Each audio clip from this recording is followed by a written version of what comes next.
Frank Ragnow of your Detroit Lions. You are now tuning into the official new hotness, the One Pride podcast presented by ISN. This is your source for all Detroit Lions news, rumors, pre- and post-game day breakdowns. Go Lions.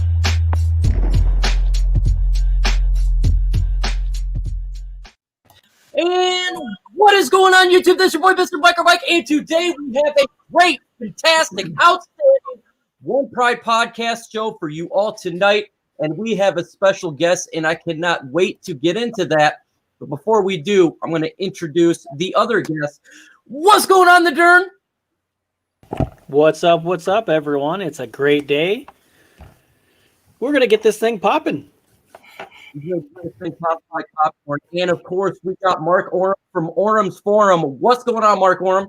What's going on, guys? What's going on this Thirsty Thursday? We're going to talk a little bit of Lions football. Let's go.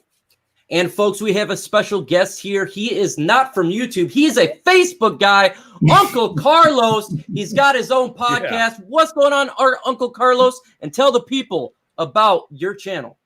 What is up, Lion Nation? It's your boy, Uncle Carlos. If you're on Facebook at all and belong to any groups, I create content on Facebook. Basically, I talk to a lot of different people in the media, kind of get their takes on what the Lions are. I do kind of a Joe Rogan style vibe thing, do hour and a half with people, kind of figure out how they got into the business. I've had people on like Sean Belegian. He does the post and pregame show. I've had some local radio guys that are in my market, which is Big Drew and Jim, like Drew McCarthy. I'm going to have Jimmy on my show here pretty soon. Just different guys that are in the business, people that a lot of the content that you see on Facebook, the articles, the Jeff Ristons of the world, that kind of thing, those kind of guys I have on. And then, of course, my channel is geared a little bit toward gambling. So we talk a lot about point spreads.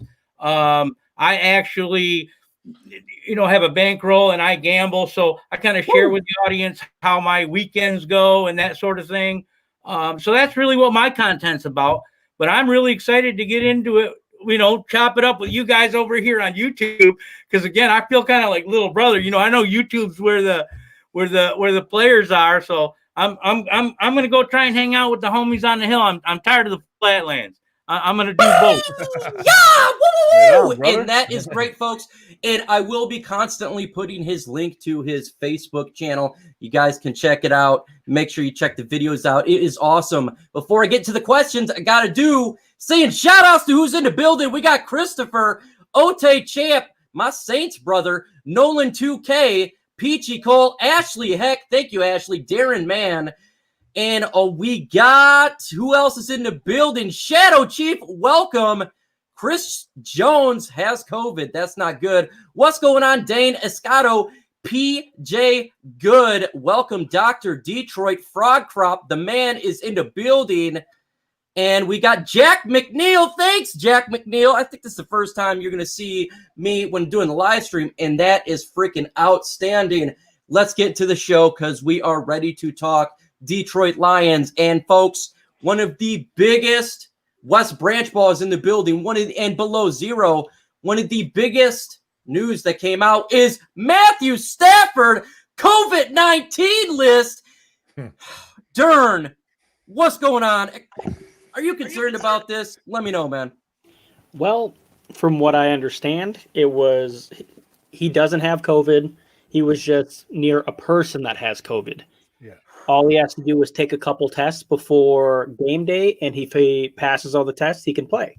But if he doesn't, if one of them becomes positive, then he's out for at least 2 weeks or until 2 weeks, and then until he gets the negatives.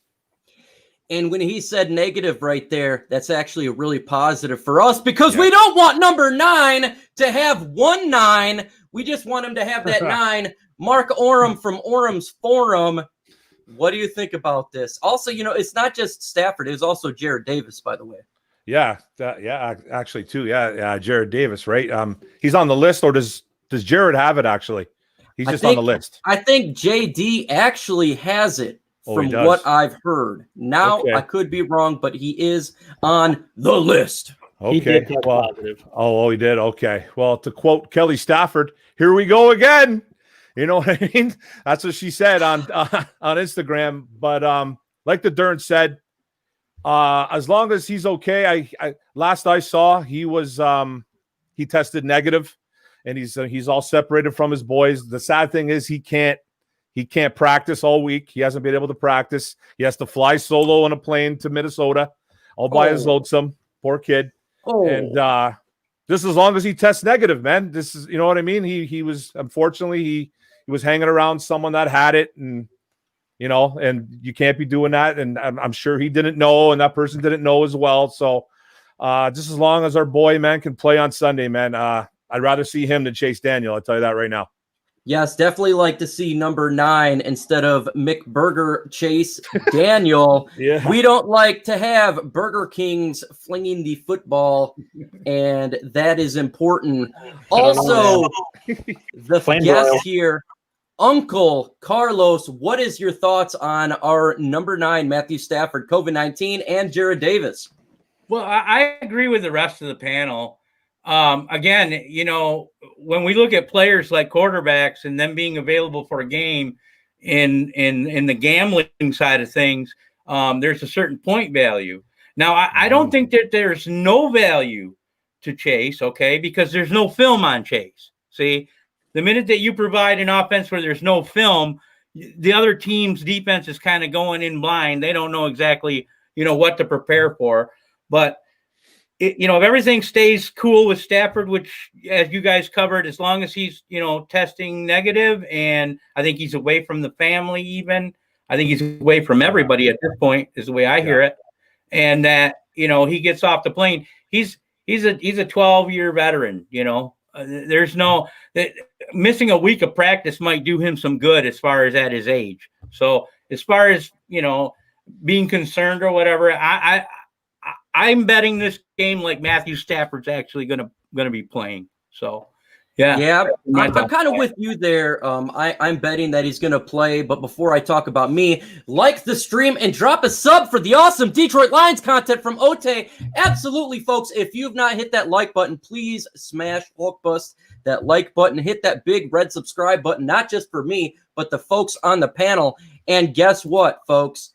Guess what? You need to check out Carlos' channel here, and he's got a great podcast. I will have the link up. You'll see it throughout the day. I really want you to jump on Facebook, check it out. It's going to be awesome. I did a live stream with him. It is fan-freaking-tastic. So we will get into that. I'll make sure everyone gets that link. When it comes to Matthew Stafford, I'm not actually too worried. Look, he's got to be quarantined. The Lions are overdoing this to protect the players. I get it. That's life. We got to deal with it. I'm not worried about Stafford missing practice. I don't care if he misses practice. Stafford been doing this a long time.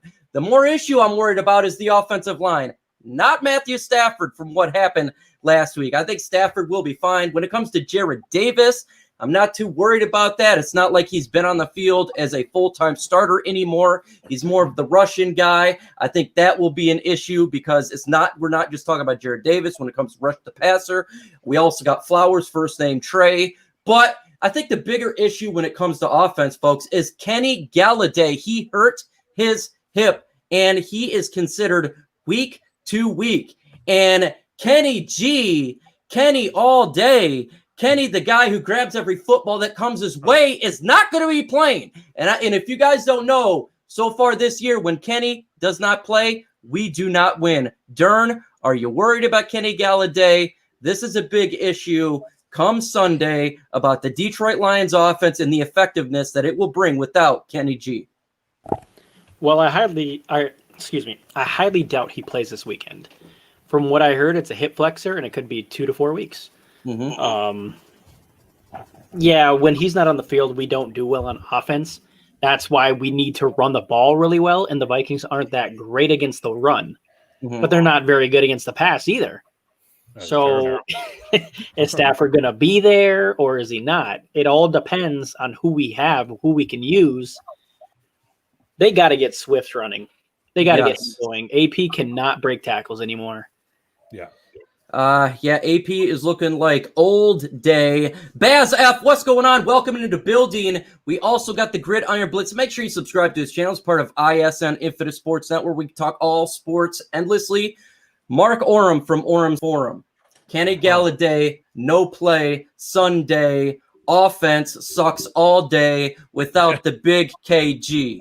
Well, it's a totally different offense without Golladay on the field there, and we just need one of these wide receivers to step up, man. This could be a big day for Hawkinson. Actually, Hawkinson needs to step up. It's time to unlock Cephas. Cephas should be playing now. I don't know why he's been a healthy scratch 2 games in a row. All our wide receivers, it's time. It's time. Marvin Jones has been playing a little bit better the last 2 weeks. So I can see a big thing, the big game from Hawkinson and Marvin Jones. These 2 guys need to step up for sure. And maybe we can have like Cephas and those guys be like a little bit of X factor. But like Dern said too, start running the football with Swift, because Peterson looks like he's literally running through quicksand out there. So I don't know why you can't get the ball in Swift's hands more. I don't understand. Is it a trust issue with Bevel? So the rookie's got to get his hands on the ball, man. That's it. When it comes to Darrell Bevel, now he has done this the past 3 years. This has been a gripe that I've had. I like what he's done on offense the first couple years, but one thing that his inability to do is stick with a running back that's doing the hot hand, i.e. Swift. We've seen it throughout the years. Yeah. This is something that he really needs to adjust fire on. But Uncle Carlos from Detroit Lions, drinking that Kool-Aid podcast. What do you think about Kenny Golladay, no play Sunday? You know what? I think that Kenny Galladay's butthurt, dude. I think that Kenny Golladay, I think there's more problems in the locker room than people want to admit to. And I'm betting that Kenny Galladay's a little bit butthurt right now because they shopped him. Okay? Kenny Galladay's looking for a great big payday, and he's earned it. Okay? And if you're really serious, if you're a coach and you're going to stand up in front of the room, right? You're going to stand up in front of the room, and you're going to tell these guys that we're going to try and win a championship, and you're shopping your best wide receiver, one of your top offensive weapons, that sends a message to a guy that you don't really value me. Now, in my opinion, I think it's short-sighted on his part. He needs to understand that this is a business. At the end of the day, this is a business. And if they shop, it's because you have value, okay? They want to know whether or not somebody's willing to step on their weenie and overpay for you. You know what I'm saying? And I think he took it the wrong way. I think this whole hip flexor thing is he dropped some passes in that last game that I saw that were very, very unlike him. Yeah, it was suspect, yeah. Right. And do I think that anyone's going to diminish his value in the free agency because he kind of comes up with a couple games where he's not playing and his numbers don't look so good in a COVID year? I think Kenny Golladay knows his value, and I think he's a little butthurt because the general manager and the coach don't know what they're doing. Okay. Now you bring up a valued point here because we have been talking about this behind the scenes, the guys. Is this really the injury, or is he a little bit upset that he's not gotten a payday? This has been a huge discussion. And then they shopped him because everything was cool, right? When we're winning and he's putting up the tweets and he's saying that, hey, listen, this is going to cost you. And, look, I did it again and blah, blah, blah. And then they shopped him, right? Then we went into the bye and they shopped him. Yeah. Even Nate Burleson on Good Morning Football was kind of swaying towards that. He thinks that Kenny G might be kind of like, I don't know about his hip. And he's a former wide receiver. He knows that team really well. He never said it outright, but he was kind of like, man, he's not being treated good over there. And this could be a thing, just like Unc said, man. This is he could be a little butthurt, man. And he's gonna be like, hey, I'm just gonna sit I'm gonna sit 1 or 2 games out, and or I'm gonna milk it because right now we don't know. It's not short-term IR. You said 2 to 4. I mean, what is it, sir? I think it's a little bit. You do an MRI and do you say, oh, look, there's bruising on the hip or whatever? I saw Calvin Johnson play with a half a leg. You know what I'm Exactly, saying? right? Yeah, we've seen it happen, man. We've seen it firsthand. Hey, and listen, I gotta hold on. Let me finish with this whole thing because Mark brought up some points that I do want to bring up. As far as level goes, and whether Swift gets the ball or Adrian Peterson gets the ball, a lot of the problem is that we've become we have tendencies. And you know when they say you self-scout. If you start tracking exactly what's happening on the field, dude, we are running on first down at a 60 or 70% clip. We are running on first down at a 60 or 70% clip. So if the defense can line up in a run defense, chances are they're going to stop you if you're going to run on first down every freaking time. Lacks creativity, I get it. That's really the problem with the run game. It's not 100%. Hard to figure out. After a while, that's what I mean. With Bevel, I get confused with Bevel because sometimes Bevel becomes creative as hell. You know, sometimes, yeah, but creative as hell. And other times he's very, very, very predictable. In fact, he gets so predictable that you know he's going to try and fool you when he's not supposed to try and fool you. And I'll bring up that point about the Super Bowl. You know, when they had an all-world running back and he decided to throw the ball. You know what I mean? When the one time that you know he's not supposed to get cute is when he gets cute. Yeah. Don't want to. It's not time to get cute. Liam Bunkley, welcome to the chat. Dern, I know you want to say something, Dern. Go ahead. Right. Orem said that Burleson said he's not getting treated well. It's not that he's not getting treated well. He just hasn't gotten a contract, and he has to understand it is a business. Yeah. Like, we don't know because of COVID if the cap situation is going to dip. So worst comes to worst, they can tag him and he's still going to get a lot of money. There's just no reassurance for him that because it's not a long deal. But that is guaranteed money. There's no wide receiver signed next year. In fact, if Kenny Golladay doesn't sign a big contract, we have absolutely you know how many wide receivers we have signed for next year? That many. One. No, we have Cephas. Okay, yeah. We got one. That's still terrible, though. That's still bad. We got Cephas. Woo! I know. I get that, but I guess in my opinion, I'm not paying a wide receiver $15 to $20 million a year when these stud wide receivers are coming out of the draft and balling out. You can get one in the second, third, fourth round, and they're going to put up numbers pretty close to what Galladay's doing. Last week, Mike said that he catches all day, every day. Well, he didn't catch a ball last week, and he got thrown to 4 times. Yeah, he was having a rough one, folks. And we could talk about this subject all day long, but why not take that time and smash that like button? Make sure you hit that like button. Why do you want to do that? Because it helps bring the content out via YouTube algorithm. The more likes you get, the more ability that other people can actually see the content. Subscribe to everybody on the channel. And you see that link there where it says facebook.com LionsLove416. That is Mr. Uncle Carlos's Kool-Aid Corner. And that is his podcast, folks, on Facebook. You got to check it out. So make sure you go on there, follow, do everything you can, and spread the underground of all about Detroit Lions, because that's what it's all about, folks. But we do have some other issues, not just Kenny Golladay, but there's some other folks out as well. We got Trey Flowers, he's put on IR. We got Joe Dahl, who didn't practice. We got Decker, who's banged up. We got Agnew, who didn't practice. We got Tracy Walker. A lot of injuries going into this Vikings game. Dern, how is this going to affect the game? Can the Detroit Lions do something schematically to help out, or does these depth guys must show out?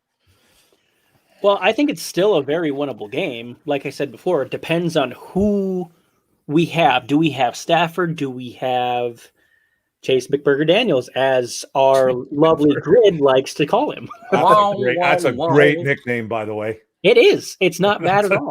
Great. He's the god of nicknames, by the way. But the Vikings are very beatable.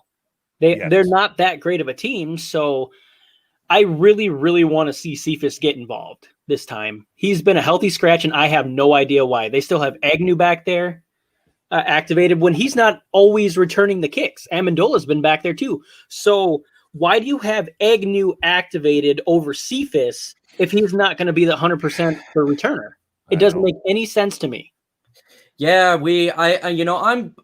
look, I like Jamal, but I don't like Agnog that much, and Agnew is close to that. So I would roll with Cephas a little bit more. I think he actually is better going against strong Ds. You got to have that strong D and lay it out there like that. Mark Orm from Orm's Forum, with all these injuries, what are the Lions going to do here? Well, some of the injuries are on the O-line right now. I know Decker and Big V came back today. They came back and were limited, but they did practice. I want to see that old line that they brought in the last few games where they had Decker at left tackle. They moved over Jonah Jackson to left guard, Ragnow at center. They moved over Big V to right guard and kept Tyrell Crosby at right tackle. Because I think Big V at right tackle is a disaster. He can't handle speed rushers, man. He can't handle those guys coming off the edge. That was his knock. That was his knock coming to Detroit, and it was his knock in Philadelphia. He's not a good pass blocking right tackle. I think he's better at guard. It's just that we're paying a guard. We're paying a right tackle, a guard playing right tackle. He's making right tackle money, but I think he's better at guard. And then with Tracy Walker, he was awful last week. He was probably the worst game I've ever seen Tracy Walker play was last week. So I'd like to see a little more J-Ron Curse, and I'd like to see, and I hate to say it, guys, a little more Will Harris. Because oh my God! No. Hey, just listen to me. Walker has been a disaster, man. He hasn't been good this year. You can't tell me one game he's been good in, man. Listen, I don't want to see Will Harris start. I just want to see I want to see J-Ron Curse get a little more playing time, though. I tell you that right now. Yes. Harris, I never want to see that man. Harris is he's my Never Lawson now. Someone's got to light a fire under Walker's butt. Harris can't light a campfire with gasoline. Okay. We got Antonio Hightower. Hightower decided to join us. He's very much on time with 22 minutes into the stream. Antonio Hightower, because we're running out of time here to get to the next subject, so I want to really get to this. If we lose this game Sunday, does Matt Patricia, should he get fired? I mean, here's the thing, because I would trade Matthew Stafford. So I kind of would think you would already have to trade him because you ain't going to be able to go do another rebuild with him. Yeah, I mean, I already think I don't even know if he's going to come in this next season. Honestly, I don't want him. It's not even a hate against him. I just think, we need to rebuild. We need to trade Matthew Stafford, trade everybody, especially get rid of Golladay. He don't even deserve that contract. But I don't think he'll get – if he loses the Vikings game, that might be the point where the ownership is kind of like, okay, we're going to have to fire him because even though they might be in playoff contention, they're probably not going to make the playoffs. So yeah. I think the Vikings game would be crucial for him staying here. Okay, so you're thinking it could be like the Jacksonville Jaguars. Carlos, what do you think? If they lose Sunday and we go 3-5, do you believe he should be fired? I don't think there's anything to gain by firing him, to be honest with you. I don't think that if you bring someone else in an interim basis, I don't think if you give Bevel the reins that somehow he's going to magically, put the team back together and go off and win something. I think Unland and all those guys that are there. So if Sheila's going to pay him and she plans on brooming him, she might as well just let him roast like a weenie. I'd rather just let him suffer, to be honest with you. I don't think, again, I think he should be fired? Hell yeah. Yes. He should have been fired he should have been fired last year, at the end of last year. But then they gave him the mandate. Mm-hmm. And listen, if they go 7-9, right? If they go, I'm willing, I go crazy and I'm drunk on the Kool-Aid, right? I'm drunk on the Kool-Aid and I'm willing to if they go 7-9. 7-9 is not 9-7. And Bob Quinn, you told me, you stood at that podium, you looked me in the eye and said 9-7 isn't good enough. And Yes. you've had 3 years for you to prove to me that you were ready to deliver something better than 9-7, and I've lost my patience. I'm done. Yeah. I'm all set. Yeah, and I'm losing my patience as well when it regards to Matt Patricia. I call him Pat Patricia. I get to a point where I don't want to even say the guy's name. I'm tired of seeing that dumb look on his face when he knows there's nothing to gain. And another thing, though, is you need to subscribe to the channel. Why do you want to subscribe to my channel and everyone else is here? Is because guess what? We do the live shows today. Every Thursday, we do the live shows, and half hour of that is run by you. It's called the mailbag segment. It starts in about 15 to 19 minutes. We're going to get to you. Subscribe to the channel so you don't miss out. And the live show Sunday, 1 p.m., Detroit Lions versus Minnesota Vikings. Do play-by-play, commentary, break down what took place. You want to be there. Don't miss it. Everybody's description is in. Everybody's information is in the description if you've not subscribed to their channel. So make sure you do that. Let's talk about matchups, key matchups. I love key matchups. This is our bread and butter here on OPP. Detroit Lions offense versus Minnesota Vikings defense. Mark Orem from Orem's Forum. What is a key factor matchup you're looking at when it comes to Lions offense versus Vikings defense? Well, first of all, we're going to have to protect Stafford. That's for sure. And yes. Like the Dern said earlier about their defense, that Minnesota defense is really bad. They're really bad against the pass as well. So now it's time. If Kenny Golladay is not going to play, this is where I kind of said earlier, we need our wide receivers to step up. We need guys like Marvin Hall, Marvin Jones Jr., Hawkinson. We need these guys to show why they're good enough to play in the NFL. This is a really bad secondary, guys. This is a guy that can't stop anybody, man. That's a bad defense in Minnesota. And we're not used to saying stuff like that. We're used to saying stuff, man, this is going to be a tough matchup usually, right, with Minnesota. But they lost a bunch of guys. So we should be able to throw on these guys. So I'm looking for these wide receivers to do some things against this secondary. There should be no excuse, man. They don't have a pass rush. Either. So that defense is all around bad in Minnesota. So we have to protect Stafford. This O-line has to redeem themselves because that was the worst game they've ever had that I've seen in a long time. So that O-line was trash, running the ball, throwing the ball, everything. So now it's time. Let's go. Let's go put some points on the board, man, with these wide receivers. Oh, man, a lack of respect, but that's okay. Dern, key matchup, Detroit Lions offense versus Minnesota Vikings defense. I'm going to go Hawkinson versus their linebackers and safeties. Okay, I like this one. Hawk is going to have a big game if the Lions have any hopes in winning, because I highly doubt that we're going to try to run the ball as much as I want to. And if we do, they're going to continue to try to use Peterson, which, like I said before, I don't get. Orem is correct. I don't think their defense is that great. Their safeties are pretty good, but who is their defensive tackle that's really good? They don't have one, and they just traded their best defensive end since Danielle Hunter is out. You can run on this team as long as our line can get to their linebackers. Their linebackers are probably the strength of their team with their safety.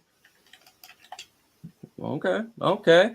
And folks, remember, in 15 minutes, get your questions ready. I don't care if you're a Lions fan or not. Put in your questions, do hashtag whatever team you represent. We will get to it. So have them ready at 7:15. Carlos, what is a key matchup that you are looking for the Detroit Lions versus Minnesota Vikings? Offense of the Lions versus defense of the Vikings.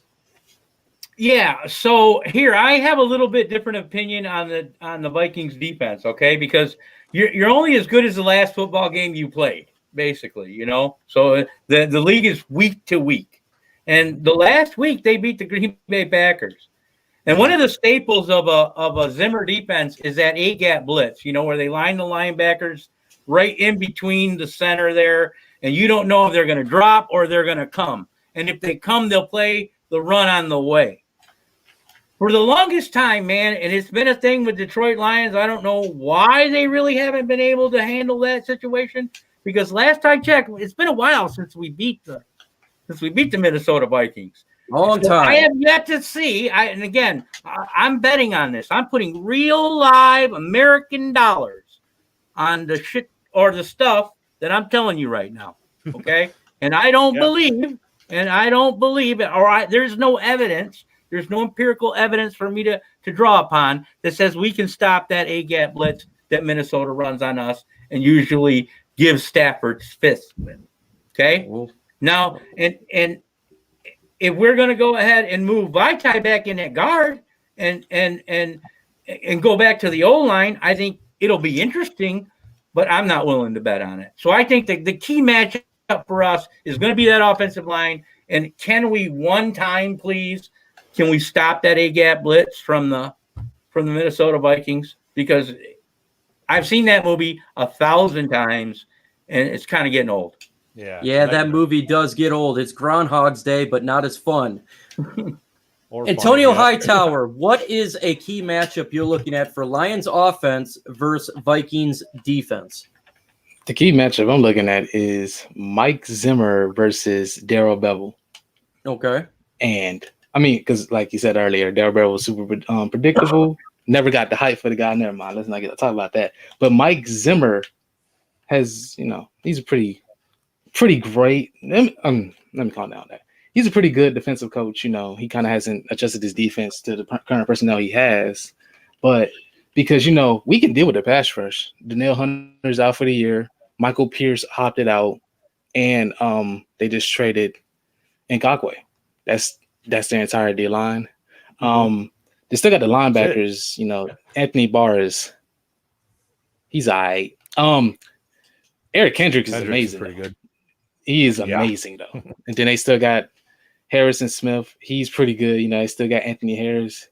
He's really good. Now, the corners also suck. But, is Dalvin going to do what he did last week? Which I said, do not do what he did. I said, hey, don't run the ball on them. They want you to do that. They know you're trying to do that, so don't do that. And he went out there and tried to do that. Mm-hmm. This is a team you really can do whatever you want against. Mm-hmm. If anything, I would use this kind of like a tune-up game. But even without Kenny Golladay or not, you should be able to pass on this team. And you need. And the messed up thing is, it took Kenny Golladay getting injured for them to actually try to use TJ Hawkinson, which is kind of wild to me. Like, you spent the top 10 pick on this guy, and then they got Jesse James in free agency. So clearly, when Darrell Bevell and Bob Quinn were talking, clearly Darrell Bevell said something to him like, I want a tight end. He clearly said something about him, because I don't think he would just pick up a tight end in FA. Then he would draft one top 10. And then I don't think he would do that unless Darrell Bevell was like, I kind of want a tight end. Well, when it comes to Darrell Bevell's offense, he's always utilized tight ends. You just don't hear it a lot. When it comes to the matchup that I'm really paying attention to, it's not wide receivers, it's not tight ends, it's not running backs, it's not quarterback, it's the offensive line of the Detroit Lions. How can they perform in this game? The offensive line was bad last week. It got dominated by the Colts defensive line, by that great defense. And guess what happened? Stafford was getting hit. He was getting rocked. It was chaos on that offensive line. The defensive line was just dominating. This offensive line, with Joe Dahl probably not playing, how are they going to handle this? Historically, we've been always beat up by the Minnesota Vikings. Yes, that was Everson Griffin at the time on their side. With that said, we're 2-14 against the NFC North. Mike Zimmer always puts pressure on us. Can this offensive line hold whoever the quarterback is? If it's Chase McDaniels, if it's Matthew Stafford's, this offensive line is key for this offense, period. I don't care who's wide receiver out there. If this offensive line played like it did last week, we're gonna lose this game. Now, if it plays like it should be, much better, we have a chance to run the football. We have a chance to keep Dalvin Cook on the sideline. I didn't say Kirk Cousins. I said Dalvin Cook, and that's what you got to do. in my opinion. Win in the trenches and win with this offensive line. Keep the possession on the field and win, and keep Dalvin Cook on the sideline. Now we're transitioning to Detroit Lions defense versus Minnesota Vikings offense. Key matchups for you, Carlos. Dalvin Cook, you said it. Dalvin Cook can catch the swing pass, and he can run outside. He can run inside. He can do whatever he wants. Again, you're only as good as your last football game. And how much has Dalvin Cook changed the complexion of the Minnesota Vikings offense? It's changed it a lot, okay? And he is the reason why they beat the Green Bay Packers. Yep. He has a sole They didn't reason. allow Aaron Rodgers on the field, okay? They didn't allow Aaron Rodgers on the field, and they pretty much just strolled the ball right down the field by either taking a short swing pass or something over the middle or just handing the ball off. But the touches are going to be high. So the defense has to be able to stop Dalvin Cook. That's going to be the key to this puzzle, okay? And I love Emerson Griffin, and I'm sure he's a fine pass rusher, but I don't think Zimmer's going to give him an opportunity to tee off on turnover boy. And I'm sorry, I watched that kid. You know what's funny? Is that I watched that kid. I watched Kirk Cousins play rocket football. Yep, you're in my area. I've been watching Kirk Cousins play football since he was in rocket football over there in Holland. Yep. Sir. Oh wow! My son was on a travel team, and he was an older kid. He's about 4 years older than my son. I'm 50, and I watched that guy play rocket football. So I've been following this guy his entire career. You know what he is? He's gutsy. You know what he is? He's fearless. You know what he is? A turnover machine. That equals a turnover machine. So do I think that Zimmer's going to allow Kurt to put the game in jeopardy? No, I think he's going to rely on Dalvin Cook, and it's going to be, again, that's going to be the key to the whole puzzle. If the Detroit Lions can stop Dalvin Cook, they can win the football game. I don't think they can. And if we don't stop Cook, we're going to get cooked. Mark Orms from Orms Forum. Detroit Lions defense versus Minnesota Vikings offense. Key matchup you're looking for. Well, just like Carlos said, man, I think we all can agree on this panel that we have to stop Dalvin Cook. I don't think there's going to be a different answer here, but I guess I'll swing it a little bit different. If we can, like, obviously we have to stop Dalvin Cook because he is the offense. And like Carlos also said, turnover boy, which I love. I absolutely love that, man. Turnover boy. Yeah, he loves to cough up the ball. So, but if we can lock down those wide receivers, you know what I mean? If we can just, keep Thielen in check, keep Justin Jefferson in check. And I'm not really too concerned about their tight ends. Irv Smith's pretty decent, but lock up those wide receivers, man. Lock up those wide receivers. Okuda needs to be big, and Oruwariye needs to be big on those two wideouts, man. If we can do that, and obviously, number one is stop the run, because Dalvin Cook is the guy. Make Kirk Cousins throw the football. If you make Kirk Cousins throw the football, we have a pretty good chance because he is turnover boy. I love that. Yes, he is, Dern. What say you? A key matchup that you're looking forward to? And I know I read a message, I think it came from you, talking about how good Jeffrey Okudah has been in the last, 3 games? Yeah, he's much better. He's been playing like crazy. I still don't get why people are on his case. I get it. He was the number 3 overall pick, but the guy still hasn't given up a touchdown this year. Yeah. And I think he's the number 3 in the NFL right now. Yep. In the last 4 games. Yes. That's crazy. But I'm going to go to the defensive line. Mm-hmm. I agree with what they both said. We need to stop Dalvin Cook. That's the number one thing. He makes their team go on offense. If he doesn't do well, Kirk Cousins doesn't do well. So if Shelton and Penn, can we please just keep running a 4-3 and keep Pennicini and Shelton to stop the run? Please? Yes.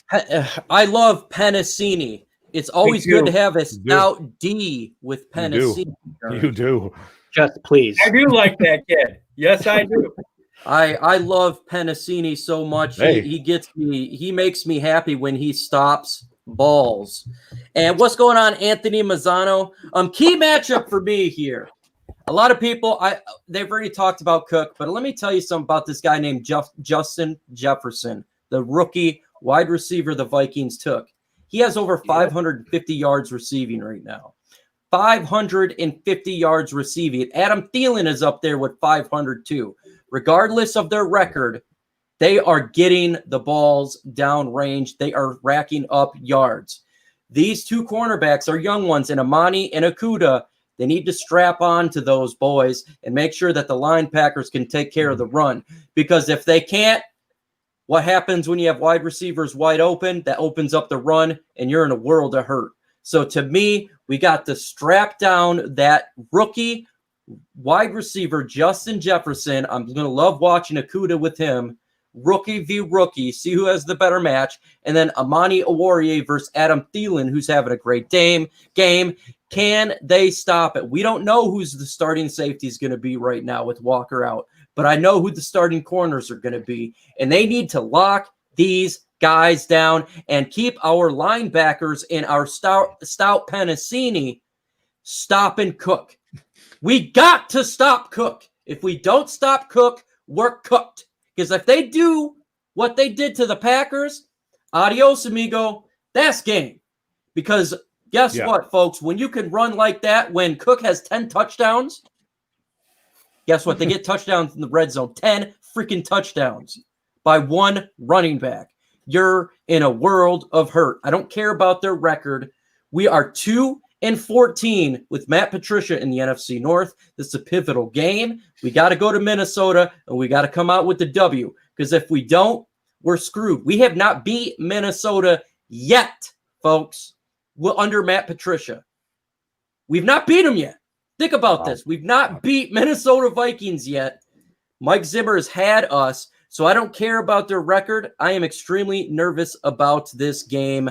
I want to see, though. You're right. I'm nervous, Carlos. Aren't you? No, I'm not betting on the Lions. I mean, I know what it is. I love the Lions. I want the Lions to do good. And I'm not a hater. I mean, I want the Lions to win a Super Bowl. I named a show after it. I actually take time out of my life to talk about these people. I love the Lions. But the Lions, like you said, are 2-14 under Matt Patricia. That's a fact. Facts are mean. I can deal with it. That's not a good one. I'll be there Sunday watching. I know what they got to do. I'm hoping they do. Like they say, and I hope this doesn't break any rules, but I'm a hopium-matic, okay? I hope. That's good. I think we all need some of that opium. Oh, man, that was a good one. Quentin Stark, what's going on, folks? Folks, in 2 minutes, we take your question. Do hashtag Lions or hashtag whatever team you want to ask us, address us individually or as a group. We will answer. It doesn't have to be Lions. But before we get into that, let's do prediction score of the game. Antonio Hightower, what is your prediction score of the Lions versus Minnesota? I'm going to go with 31-21. Yeah, I'm going to go 31-21. Okay. Wow, that's close to mine. Who wins? You wins the game. I got Lions. Oh, yeah. Wow. Going on the road, 31-21. I don't trust chuck it up into double coverage Kirk Cousins. Okay. Dern, what say you? The only way we win this game is because we're on the road. 31-23 Vikings. Whoa, way. Mark Oram from Orum's Forum. Score prediction. I'm going to go. This is only if Matt Stafford plays, by the way. Okay. Matt Stafford has to play this game. Matt Stafford has to play this game because if he doesn't play, we're losing. But I'm going with Matt Stafford playing. Okay. I'll say I'm going to go 27-24 Lions. Okay. And Carlos, what say you? Final score prediction. 35-26. The Lions number, if you look at their last 4 games, the Lions are scoring about at a 26 point average. So I know that if Stafford plays, right, if the whole COVID thing works out, I think they score 26 points. But I think that the Vikings are going to play action them to death, and Dalvin Cook's going to be Dalvin Cook.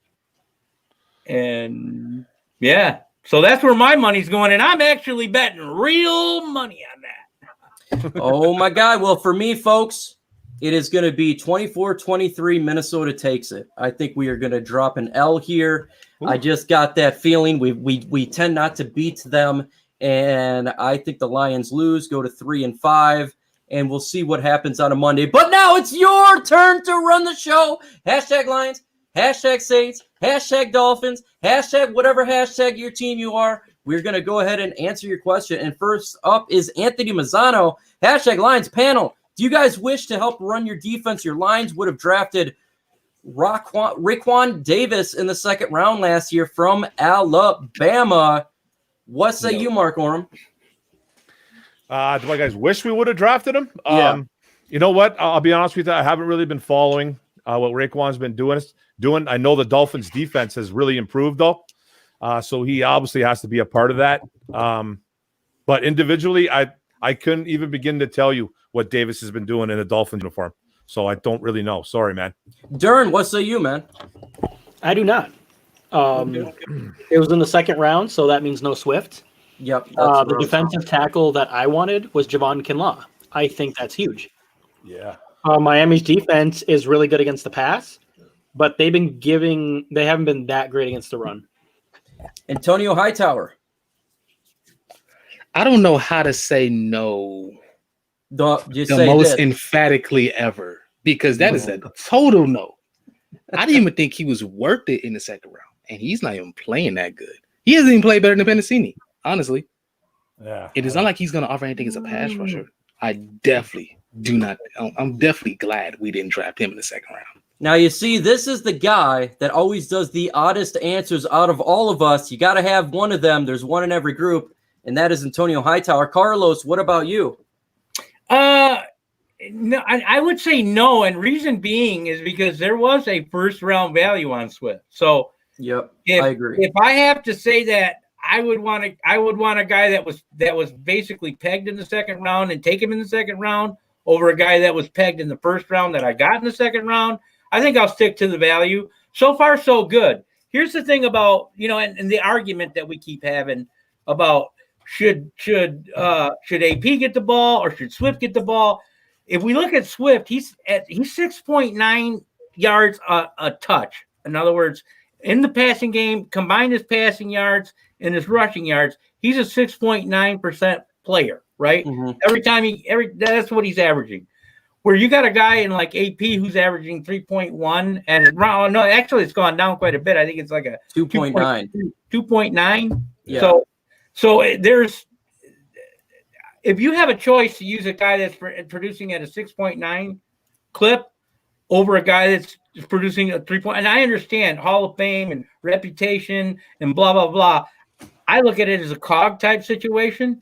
So I think if given the opportunity, I think Swift has shown the ability, when given the opportunity, he's shown the ability that first round grade was correct, that it wasn't overreaching, that it wasn't, now when we talk about the running back position and especially the running back position, your first contract is the most production. You don't ever get more value than in a running back that produces right away. And most running backs produce right away. So based on the money and everything and him being a first round value, I'm going to have to say no. I'd rather have Swift. I'd rather have Swift, and I wanted Neville Gallimore. That was an individual I was looking at for the defensive line. Anthony Mazzano, hashtag Dolphins panel. What is your honest predictions as Lions fans for the rest of the year for my Dolphins record-wise with Tua at our quarterback? I say they're going to be 10-6. I think that the way that they're playing, they're very, very soundly. I see the Dolphins going 10-6. Mark Orem from Orem's Forum. What say you? I can see the Dolphins with a winning record. I'll go. I'm not a big fan of Tua. I don't, you know what I mean? I think they're still lacking a little bit in that wide receiver department. They don't really have a running game now that Gaskin's out. Their defense is what's keeping them in games. The last game, they did score a bunch of points with Ryan Fitzpatrick, though. But they made that switch. I could see 8-8, 9-7. Okay. Yeah. Anyone else want to chime in on this one? Record for the. Go ahead. I don't know why they switched to Tua yet. They were winning and they were in playoff contention. Now, They still It's winning true. though. Yeah, it's because their defense. Do you know how many passing yards they had last week with Tua? 93. Yeah, it was the whole game. Yeah. It's too early. And he should do like 3 or 4 picks. But man, it did not look good for Tua last week. Thank goodness that defense is pretty good. Yeah, he didn't have to do anything last week against the Rams. Just imploded. The Rams imploded, man, and the Dolphins defense just took over that game. Yeah, the Tua didn't have to do with the Dolphins. Exactly. Yeah. There you go. Exactly. I don't know why.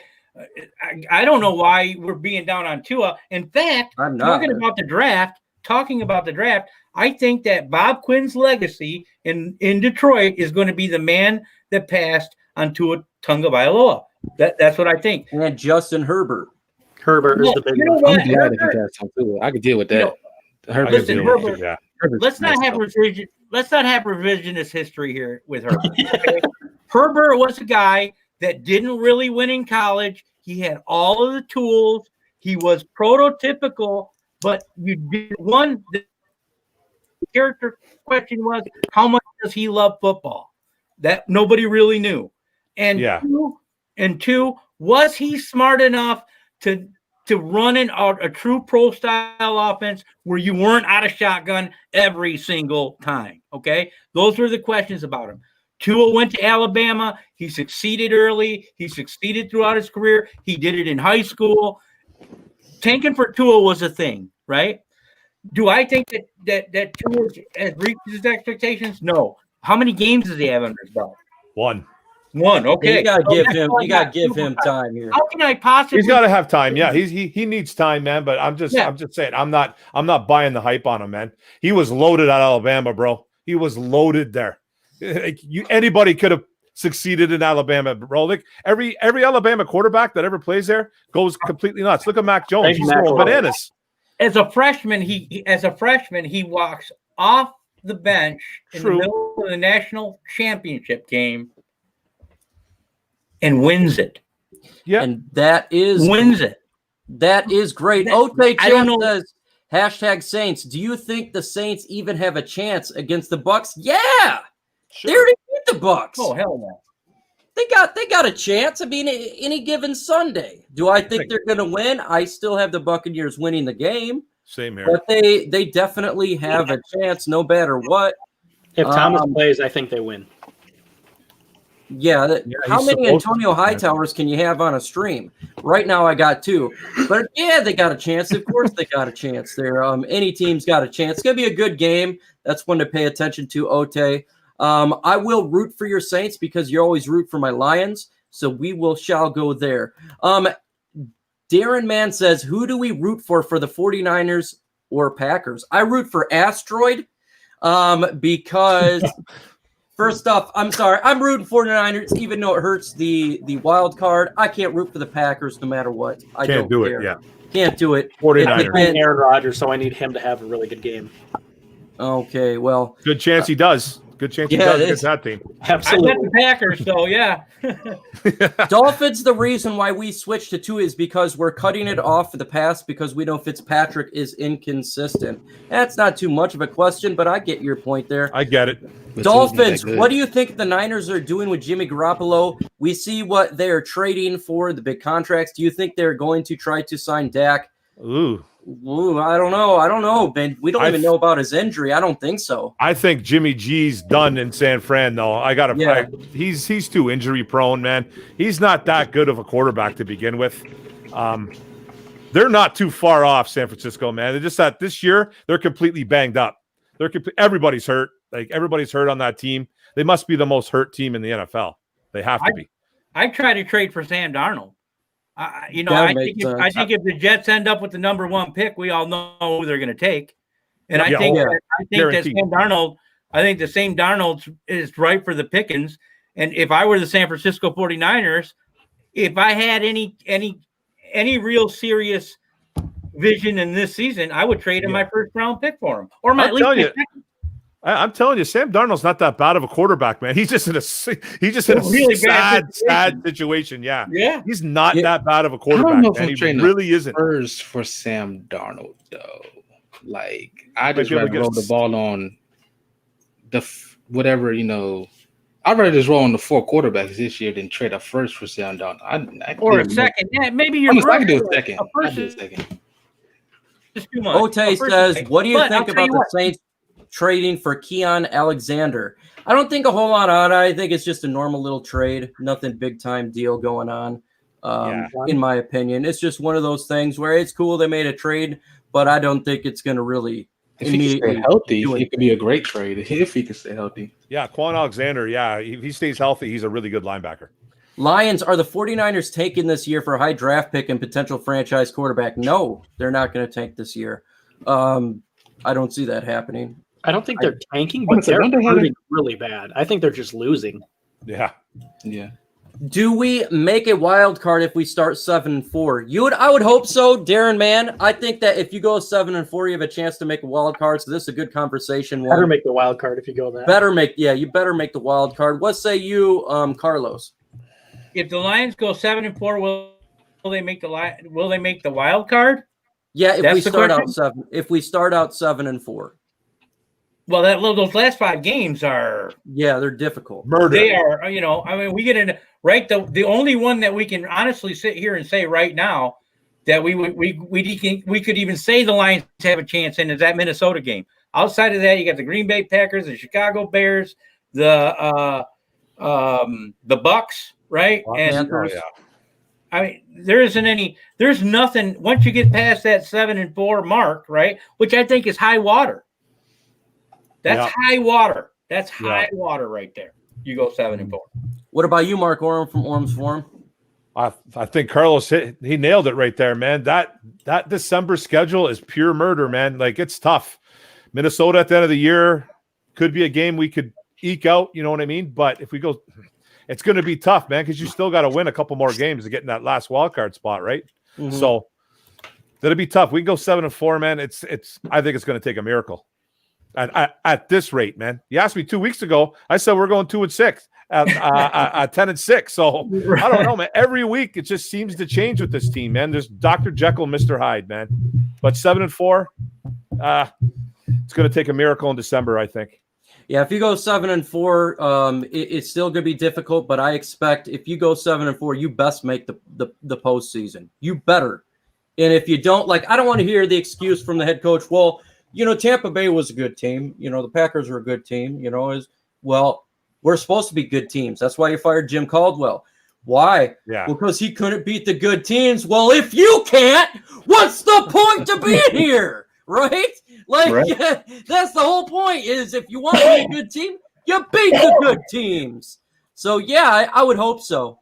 This is a good question. Do you think that the Lions should have gotten J.K. Dobbins or Jonathan Taylor instead of Swift? No, I don't think so. Nope. No, I projected the Lions would draft DeAndre Swift. I thought, though, we'd have to trade up over Kansas City. But Kansas City didn't take him. They took a different running back. I like DeAndre Swift. We just got to use Swift. Yeah, what would be the difference if we took a J.K. Dobbins or Jonathan Taylor? Yeah. They'd be still getting the same treatment that Swift gets. They'd be getting the same treatment. You know what I mean? I thought Jonathan Taylor fit a Darrell Bevel offense more precise. He was more of that north-south smash mouth, style guy. I thought Marshawn Lynch type of guy. Yeah. I thought he was more Darrell Bevel. But when I found out that they took Swift, I was good with that. I think the reason they went Swift is because they already had a guy like that in Carry-On, and they had Bo Scarborough as well. Yeah, they're more the hammer types, right? Yeah, for sure. Yeah, and we got Jason Kabinda too. He's a hammerhead. Jason Kabinda. Oh yeah. Hashtag Lion says we need Haskins. Antonio Hightower. Do we trade for and at the end of the offseason because the trade deadline's gone? Do we take up a 7-round draft pick? I gotta take it. I wouldn't even take that. Who's better, Blau or Haskins? Rather have Blau. There you go. Hashtag Dolphins. Do you think that DeAndre Swift will be Miles Sanders of this year? Talented running that play behind a vet, but dominates in the second half of the year. I don't know. I'm really concerned. Darrell Bevel has done this the last 2 years where he doesn't just rely on one guy. We've seen that, before we had Swift, it was Kerryon Johnson. Even if Bo Scarborough was doing well, they'd go back. Even if Bo Scarborough's a 6 yard carry, they would give Kerryon Johnson the ball. Then they would give it to Ty Johnson. It was constantly just playing musical chairs. Musical chairs with his running backs. It's too much, man. Yeah. And it's, you know what else drives me crazy about the way he uses his running backs? When AP gets a series, if AP gets the ball at the beginning of the series, he'll play that whole series out. And then they'll bring in the next series, they'll put Swift in the backfield, and he'll play that whole series out. And then they wonder why they're tipping their hand when they bring in Kerryon Johnson on third downs to pass protect. Like, we don't know. In fact, although the Lions were pretty good last week, I did see them go ahead and set up a screen when we were deep in the end zone, and it looked like Kerryon was going to pass protect, and he snuck out, and the ball, he just didn't catch the ball. The play was perfect. It was a perfect play. The ball, it was a touchdown, but he couldn't catch the ball, and here we are. Taylor says, "What's your opinion on Antonio Brown playing from the Bucks now? Sorry, not Buckeyes. What was I thinking? The Bucks now. I think it's the rich get richer. If there's one person that can control AB, it would have to be Tom Brady. You know, we all say FAB, but if there's one guy that can control him, it's Tom Brady. He's living with him, eh? Yeah. Antonio Brown was living with. I saw an interview with Antonio Brown the other day, man. He looked like he was calm and cool. He looked like he was a totally different person. Yes, just the way he was talking. He almost looked like he was brainwashed. It just looked really weird, man. He was so docile. He was just so cool, and he was just like talking. But he was really articulate. He wasn't acting all like a clown or anything like that. He was being real. Yeah, he was being real good with his words, man. He was like just talking about how he's changed and how Tom has taken him to a whole new level. And Tom set him up with Tony Robbins. You guys know who Tony Robbins is? Yeah. He set him up with him, man. So he's been like doing classes with him and stuff like that. Hey, man, if they can get Antonio Brown on board, that team is going to be frightening. Yeah, just Antonio Brown. Leave Giselle alone. Don't do it, man. Stay away from Giselle. Don't do it, man. She already got a strong D, and it's not from you, AB. If Antonio tried to holler at Giselle, that'd be like, the pool boy trying to holler. Giselle could buy 5 Antonio. I know, yeah. Let's not get crazy here. Giselle could buy them all. Giselle's got more money than all of them, man. Good test. Real one. That sounds like Golden Tate when he was with the Seahawks going for Russell Wilson. Yeah, you don't need to be Golden Tate right there. Stay away from Russell Wilson's wife. #Lions, in your opinion, what is the worst part of our defense and offense? The worst part of our defense, in my opinion, is the linebacking core. It's just trash. Yeah. It is just the middle of the field. What do I say every week? Teams are just going to exploit the middle of the field. Yeah. They do every single time. The Tavai seems to be out of place all the time. Oh. God, to me, that linebacking core is trash from top to bottom. Wait, when I say Christian Jones is one of the better linebackers, I'm literally puking in my mouth. It's insane, man. The worst part about it is Collins isn't playing that well. No. And that's very it's awful to see. You give him that much money, and he was that good last year, and he's playing like dirt this year. He's playing like Christian Jones was last year. Yeah. Hey, Eagles fan, if you got a question, give us an Eagles, Mr. D1922. Thanks for stopping in. Sorry to cut you off there, but I love having fans from all other teams. Antonio Brown, what's the worst part of the defense for you?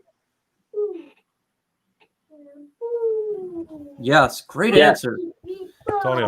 The worst part of the defense for me, you already know the linebacking core. The worst part of the defense for Mark Orem is the linebackers. Yes. The linebackers are absolutely terrible, man.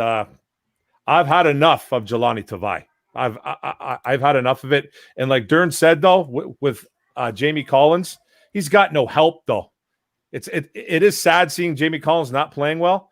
But man, he doesn't have like a partner. You know what I mean? There's no partner there, man. His guys who Christian Jones and Jelani Tavai, my God, sometimes Jared Davis. That's rough, man. That's a rough linebacking core. Reggie Ragland.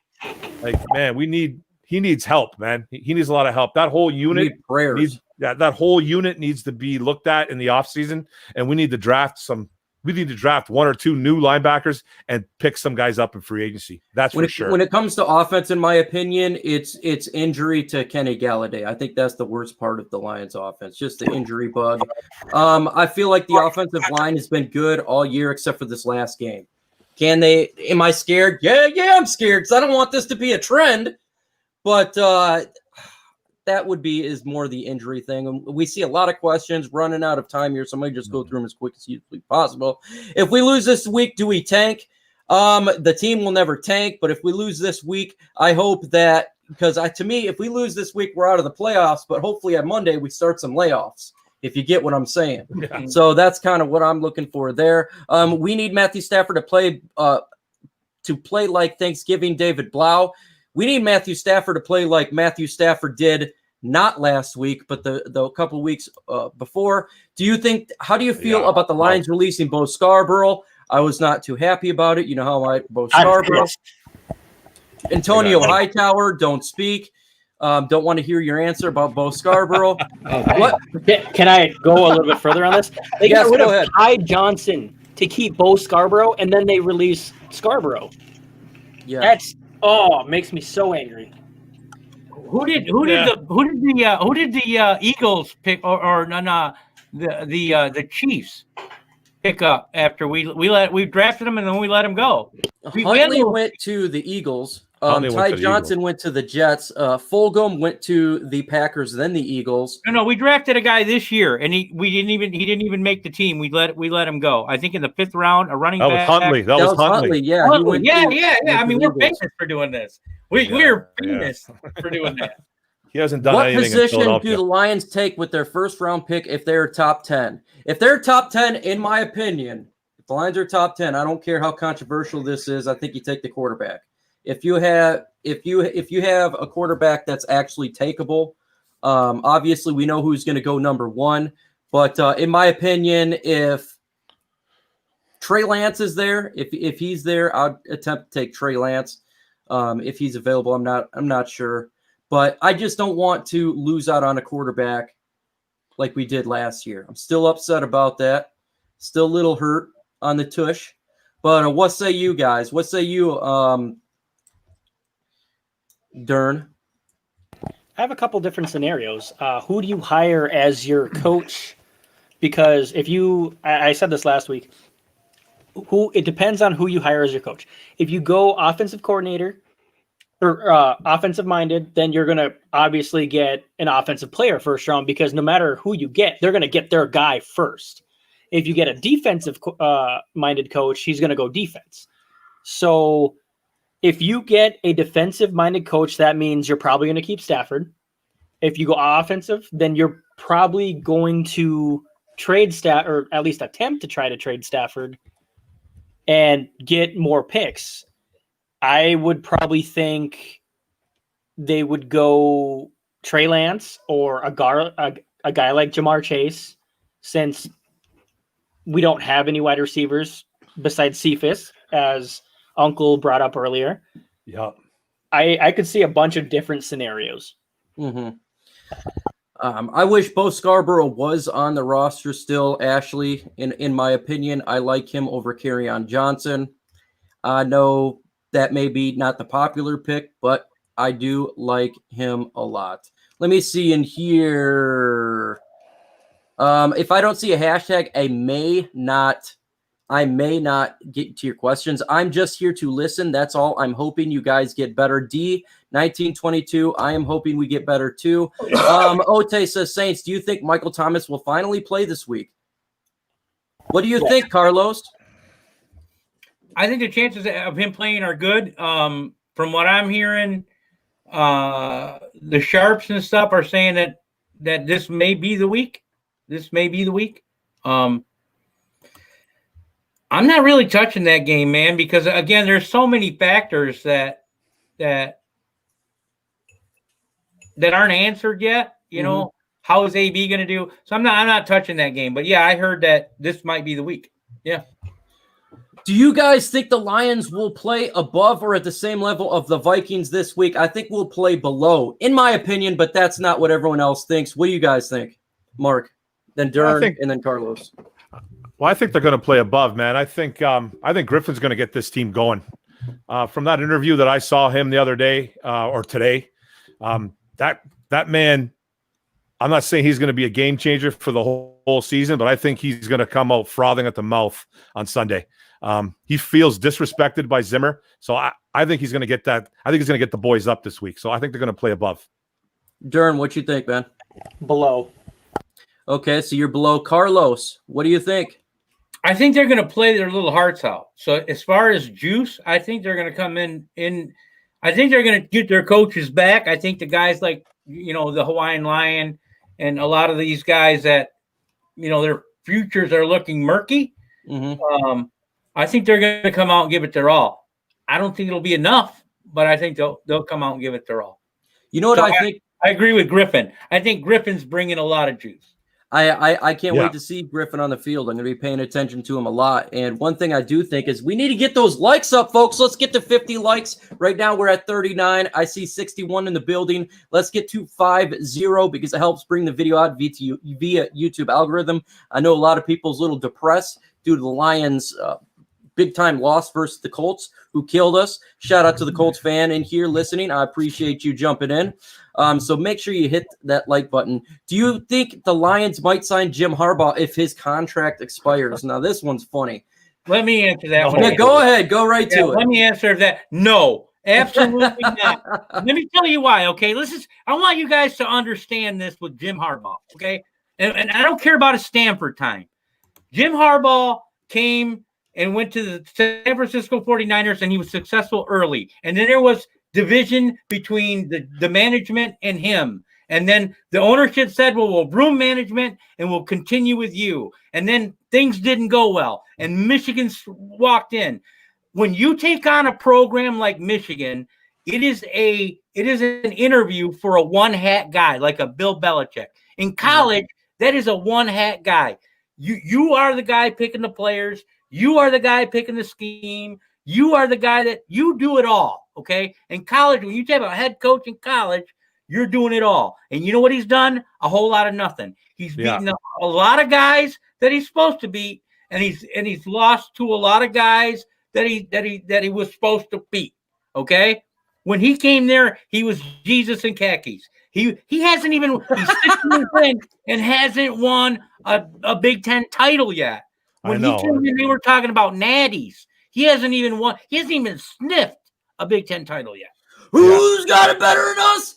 Everybody. Right? Do you think that Nick Bosa is a top 3 defensive end? Yes. Right there. I'm just going right there. Yes, I do. And it really hurt your team. Then he went down. No doubt about it. Big time. Yes, he is a top 3 defensive end. He is going to be premier. He's going to be the JJ Watt. You're going to be talking about this guy all the time.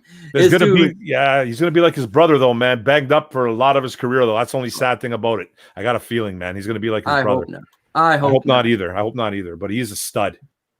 If I did not get to your question, just put it in the comment section, not in the chat, in the comment section, because we're about to wrap this thing up. Ashley Heck says, do you think the Lions should get Justin Fields, Trevor Lawrence, or Trey Lance? If you could get Trevor Lawrence, you're going to get him, but he's going to the Jets, in my opinion. Yes, we should. If we're a bad football team, if we're like a top 5, top 10 football team, I think if you have a chance to get a franchise quarterback, you got to do it, folks. You got to do it. I think she's making you choose between them. Oh, okay. Well, then Trevor Lawrence. Duh. What about if Lawrence isn't there? Well, if he's not there, and then I'm going to try to go for Trey Lance. If he's not there, then see Justin Fields. I want to do a little bit more on Justin Fields. I am concerned, though. There is some concerns with him, but I got to do a little more. Yeah, Ohio State quarterback. Ohio State. He's going in the top 5 though. Justin Fields is going in the top 5, and we're not going to be bad enough to get Fields or Lawrence. You never know. We Oh are. yeah, I guess you never know. I guess you never know. But remember, I said when the Lions we were 3-4 last year. I said the Detroit Lions are going 3 or no, we were at 3-1. I said the Lions are going to win another game. Sure as could be, they went 3-12-1. Oh man! So you just never know, folks. We have been on for an hour and 15 minutes, and it is time to close the show out. Before I go close the show out, I like to give the last words to the folks in the panel. So before we do that, make sure you hit that like button before you leave. That would be great. The Dern, what do you got to say while we close this bad boy out? Have fun, because this whole week has been topsy-turvy. So no matter what happens, be nice to each other and be nice to other fans and fan bases. I know not everyone agrees with each other's opinion. Just respect it.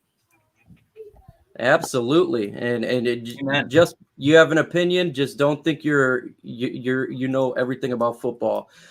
What's going on, Carlos? What do you got to say? Make sure you tell everyone about your Facebook channel. Right, yeah. Stop by the Detroit Lions Kool-Aid Corner, man. We have a lot of content creators on. We talk gambling. We talk Lions. It's kind of a Joe Rogan style deal. I really enjoyed this. Mark, Dern, Mike. Who's the other fella? I missed him. He came Antonio Hightower. Antonio, peace, man. I really enjoyed it. You guys have I've gotten to I manifested one of my goals. I'm on with Mike. I'm on with MicroMike. Hey, I appreciate it, man. Awesome. Mark Orem from Orem's Forum. What do you got to say? We close this bad boy out. I want to say thanks to everybody on the panel, man. It was good meeting you, Unc there. Uncle Carlos, it was awesome, man. Mike, Dern, Antonio, thanks for stopping in. Guys in the chat, it was fun, man. I love talking Lions football, man. This is awesome, man. Let's do it again soon. Connor, I keep screwing that up every single time. That is my bad. I destroy when I go through this, so I hear that every single time. Make sure you guys are here on Sunday, Lions versus Vikings, live watch party, 1 p.m., play-by-play, game audio, great fun. We have a great time. If you're a Vikings fan, come on down because we have fun.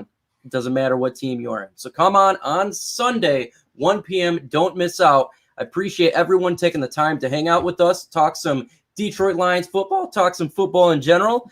And I will see you on Sunday. And then after that, I will see you next Thursday. With that said, folks,